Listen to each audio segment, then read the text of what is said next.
បងណាខ្លះមានបញ្ហាកេងអត់លក់តែអត់ហ៊ានប្រើប្រាស់វីតាមីនជំនួយការកេងព្រោះគាត់ថាញ៉ាំហើយធ្វើឲ្យញៀនចំពោះវីតាមីន brand Nature Aid នេះអត់ធ្វើឲ្យញៀនទេដោយសារតែរូបមន្តផ្សំពិសេសមាន melatonin 6 មីលីក្រាមនិងប្រេងផ្កាធម្មជាតិ5ប្រភេទដែលហៅថា calming factor មានតួនាទីជំរុញឲ្យរាងកាយអាចផលិតជាតិ melatonin ឲ្យខ្លួនឯងបានកាន់តែពិសេសឥឡូវនេះតម្លៃល្អខ្លាំងកំពុងតែមាន promotion ពេញមួយខែហ្មងដែលតម្លៃពេញ$19ឥឡូវនេះ discount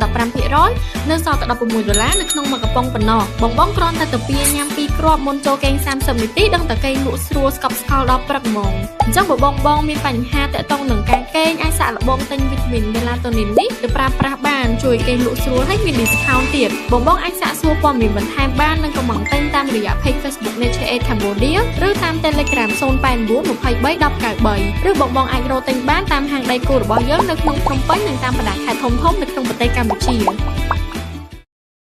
បងណាខ្លះមានបញ្ហាកេងអត់លក់តែអត់ហ៊ានប្រើប្រាស់វីតាមីនជំនួយការកេងព្រោះគាត់ថាញ៉ាំហើយធ្វើឲ្យញៀនចំពោះវីតាមីន brand Nature Aid នេះអត់ធ្វើឲ្យញៀនទេដោយសារតែរូបមន្តផ្សំពិសេសមាន melatonin 6 មីលីក្រាមនិងប្រេងផ្កាធម្មជាតិ5ប្រភេទដែលហៅថា calming factor មានតួនាទីជំរុញឲ្យរាងកាយអាចផលិតជាតិ melatonin ឲ្យខ្លួនឯងបានកាន់តែពិសេសឥឡូវនេះតម្លៃល្អខ្លាំងកំពុងតែមាន promotion ពេញមួយខែហ្មងដែលតម្លៃពេញ$19ឥឡូវនេះ discount